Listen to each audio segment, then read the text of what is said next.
Marcus smirked as he threw his duffel bag into the trunk of his BMW. No marriage certificate, no property split, he said. You can't claim anything without proof. I stood there, keeping my face calm even though I was boiling inside. My name is Olivia Parker, and at 35, I was watching my husband of 8 years leave me for his 25-year-old girlfriend.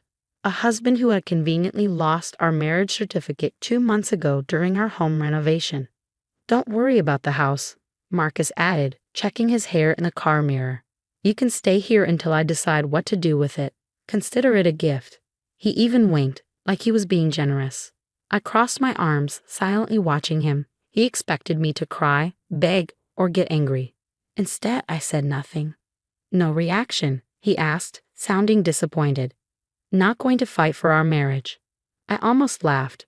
Fight for a man who was literally moving in with another woman. The same woman he had been secretly seeing for months. No, Marcus, I said calmly, your decision is clear. He frowned, clearly surprised. He thought he was in control, that he was too smart to be caught. He believed that without a marriage certificate, I had no legal claim to anything. But what he didn't know was that I had been paying attention.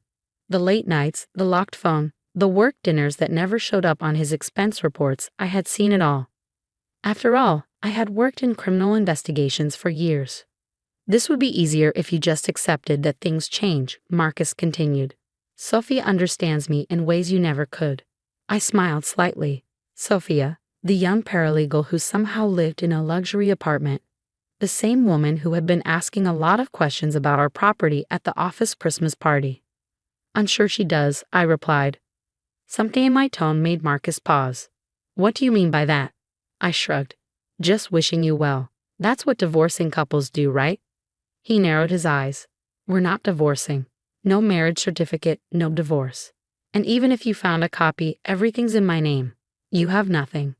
I thought about the call I made last week, about the documents stored in my office. Marcus thought he had covered his tracks. But he had underestimated me. You're right, I said softly. I guess I have nothing to lose. His confidence wavered for the first time. What are you planning? Planning? I echoed. Nothing at all. Just watching my husband leave for his girlfriend. He got into his car, trying to act like he wasn't nervous. Don't do anything stupid, Olivia. You can't win against me in court. I'm a lawyer. Oh, I remember, I said with a small smile. Say hi to Sophia for me. As he drove away, I pulled out my phone and called a number I knew by heart. Detective Parker's office answered a familiar voice. Hey, Jim, I said, watching Marcus disappear down the street. Remember that favor you owe me? I need to check some records.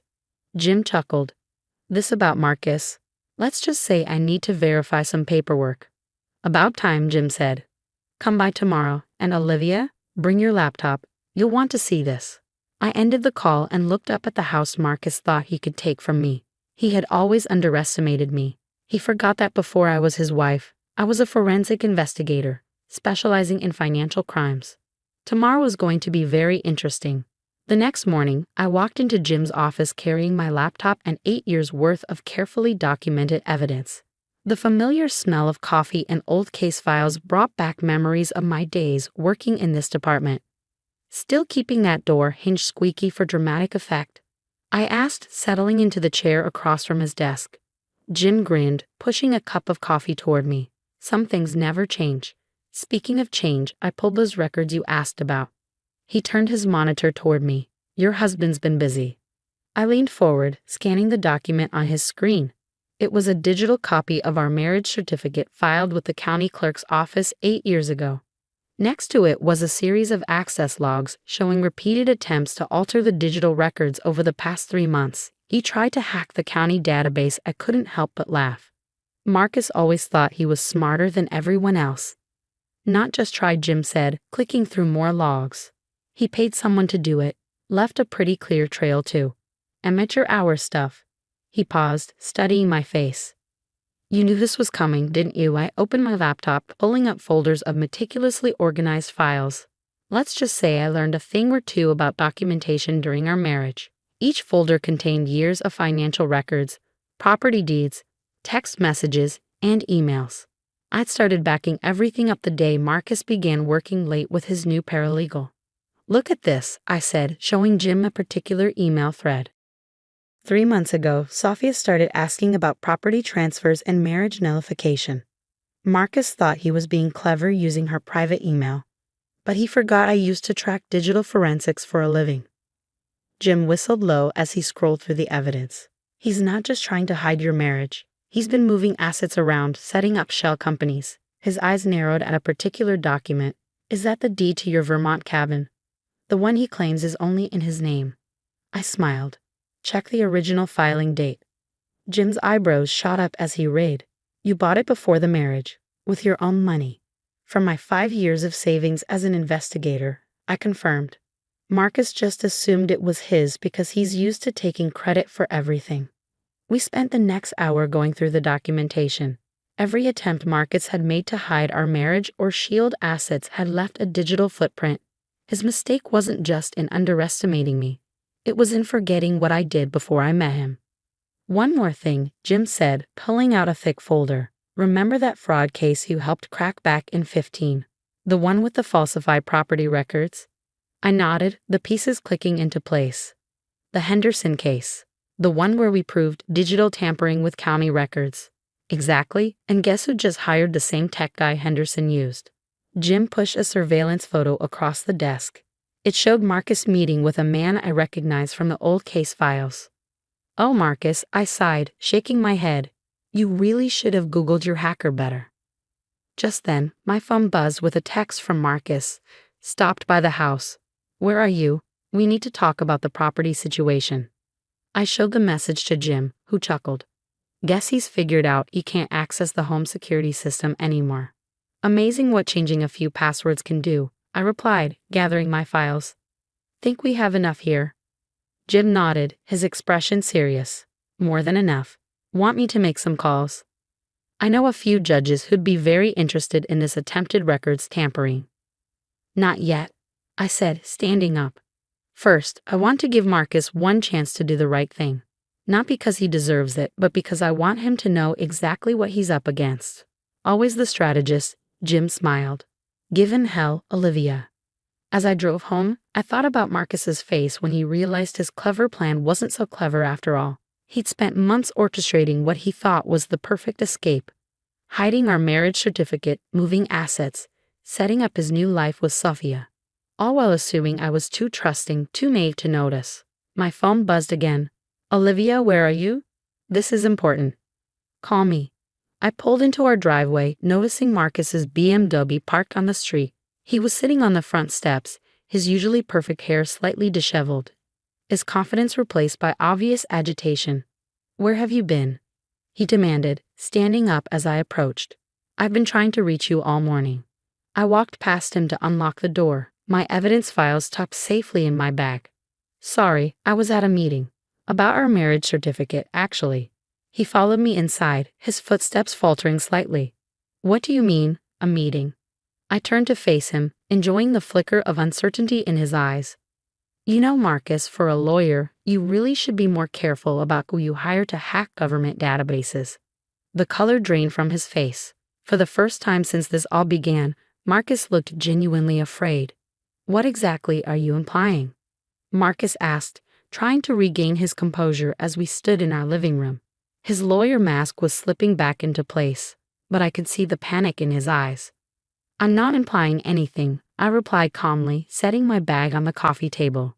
I'm telling you that I have proof of your attempts to tamper with county records, hide assets, and fraudulently invalidate our marriage. Would you like to see the evidence? He sank into the armchair, his confidence crumbling. How did you? No. I finished for him. Marcus, did you forget what I did before we met? Financial crimes investigation isn't just a job title. It's a skill set. I pulled out my laptop and began opening files. Let's start with the cabin in Vermont. The one you claimed was yours? I bought it before we married. Here's the deed, the bank transfers, and my old pay stubs proving the source of funds. That's not, he started, but I cut him off. Then there's the matter of our marriage certificate.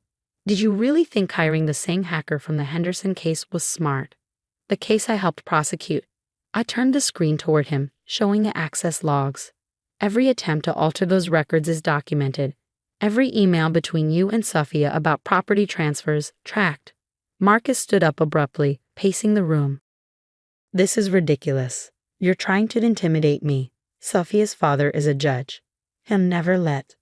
Judge Harrison. I smiled. The one who presided over the Henderson case? I'm sure he'd be very interested to know his daughter is involved in similar activities. That stopped him cold. You wouldn't. Try me. I closed my laptop. Here's what's going to happen, Marcus. You have two choices. First option, we handle this fairly. A clean divorce, equal property division, no games. I'll even let you keep the BMW you love so much. He swallowed hard. And the second option, I take everything I've found to the State Bar Association, the district attorney, and every judge in the circuit. Your law license, your reputation, your freedom, all gone. And Sophia? She'll be facing charges too. You're bluffing, he said, but his voice wavered. I pulled out my phone and dialed Jim's number, putting it on speaker. Hey Jim, we ready to move forward with those charges? Just say the word, Olivia. Jim's voice crackled through the speaker. The DA's been briefed, and Judge Harrison is particularly interested in the evidence involving his daughter. Marcus collapsed back into the chair, his face ashen. Turn it off. I ended the call, watching him process his complete loss of control. The man who thought he could outsmart everyone was finally realizing he'd been outplayed. Why? He asked quietly. Why not just turn me in? Because despite everything, I love you once, I replied honestly, and because I'd rather move forward than waste time on revenge. But make no mistake, if you try to fight this, I won't hesitate to use everything I have. He was quiet for a long moment, staring at his hands. Finally, he looked up, and I saw something I'd never seen before in his eyes. Respect. The prenup, he said. It's still valid. Even split, right? I nodded. That's all I ever wanted, Marcus. A fair ending. The next few weeks passed in a blur of paperwork and negotiations. True to his word, once broken, Marcus handled the divorce fairly. The marriage certificate mysteriously reappeared in our files, and all attempts to alter county records ceased. Sophia, faced with the prospect of charges and her father's disappointment, quickly distanced herself from the situation. Last I heard, she transferred to a firm in another state. As I stood in the cabin that autumn, watching leaves fall over the lake, I felt nothing but peace. Sometimes winning isn't about destroying your opponent. It's about being prepared, staying calm, and knowing when to show your hand. Jim called to check on me occasionally. You could have taken him for everything, he said during one call. Why didn't you? Because this way, I want something more valuable than property, I replied, sipping my coffee on the cabin's porch. I won my freedom, my dignity, and the knowledge that I never had to compromise who I am. The lake stretched out before me, calm and clear, reflecting the mountains like a mirror. Marcus had always underestimated this place, seeing it as just another asset. He never understood that its real value lay in the peace it offered, the strength it represented. I smiled, thinking about how differently things had turned out from what Marcus planned. He thought he was dealing with a knave wife he could easily deceive. Instead, he learned a valuable lesson. Never underestimate a woman who knows her worth and keeps receipts. Sometimes the best revenge isn't revenge at all. It's simply showing someone exactly who you've been all along.